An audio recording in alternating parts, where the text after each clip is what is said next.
All right, I'm in the office. Let's go over the numbers for August and tell you exactly what we did in revenue and what it cost us to run our mobile mechanic business.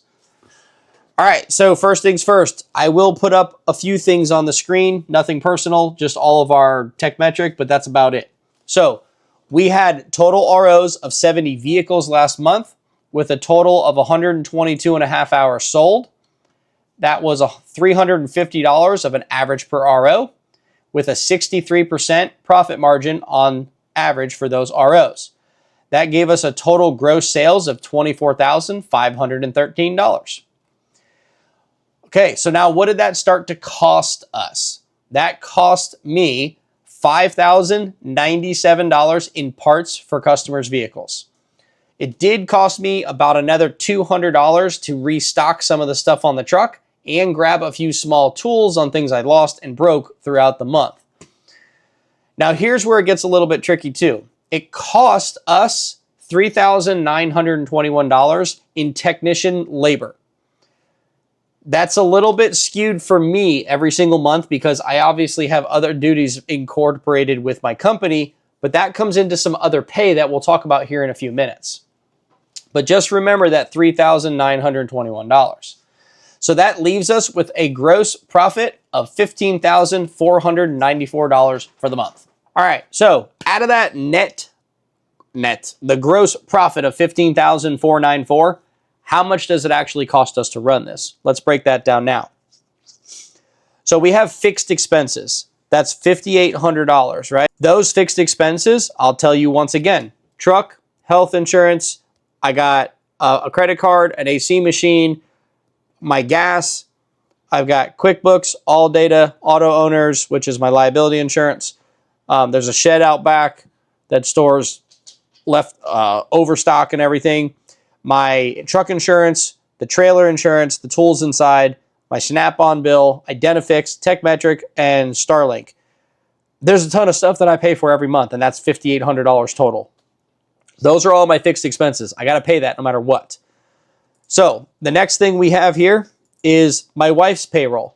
Her payroll costs me $3,696 a month as a loaded cost. Okay? We pay her a base salary of $40,000 a year.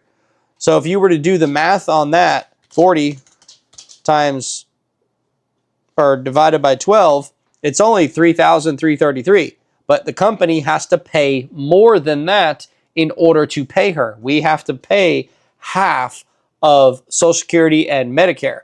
So you have to think of that. That costs more than what you think if you're going to become a corporation, an S-Corp, or whatever you decide to do. Make sure you figure out the exact costs. That was something that I couldn't figure out, and nobody wanted to tell me how to figure out those numbers until I started sitting down with accountants and having to get into it and figure it out myself. Because in the beginning, when I was a sole proprietor, there was no way I was able to afford to do real payroll and pay all those taxes that way. I had to do it differently. And until I learned to figure it out myself, that's why I give you guys this information. All right, let's get back at it. So with my wife, it's $36.96 that it costs me, right? Now, the one thing I need to talk to you about is my payroll. In this, it shows that I only cost the company $3,900 as the technician. There's other pay that goes in. I have other jobs than just technician pay. So I don't count that $3,900 when I'm doing my math like this. I count a number that is $4,480 a month because that's what it takes to pay me my $50,000 a year salary. So that means out of the $3,900, I'm off by about $500 this month. So I need to take that off of the top on this number. I know that's a little confusing. If you got questions, you can DM me and I'll try to help you through it. But that means that after every single expenditure with the company is left over with $5,498. So we're going to call it $5,500. Not a bad leftover net profit at the end of the month. Now, you might say, well, the payroll sucks. You're right, it's kind of low.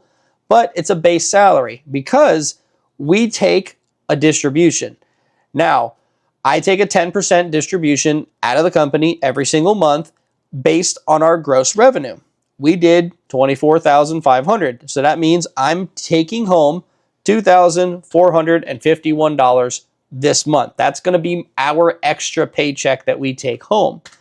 So that leaves the company with $3,049 left in the bank. So what I did was I took an additional $2,000 and I threw it into the company's savings account, and I left that other $1,000 as a floater in there because I like to keep a cushion in my checking account every month. So the checking account grows and the savings account grows. And our savings account at home grows, and we use it to pay debt and get our life in order and pay off everything I did in order to run this company the way that we're running it.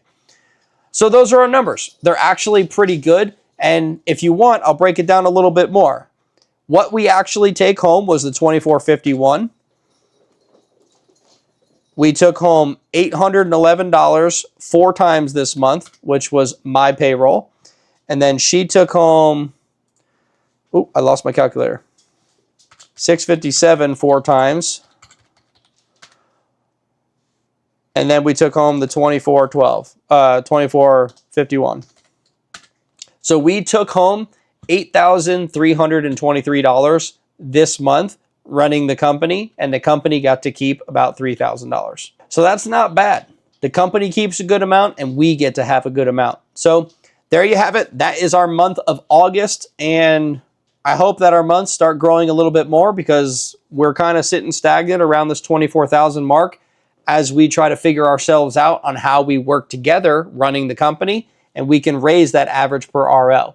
So that's the whole goal. Keep raising that average per RO and then take the next step from there. So I hope you enjoyed. If you got any questions, leave them down in the comments below. I'll be sure to answer those here or in a future video. We'll talk to you later.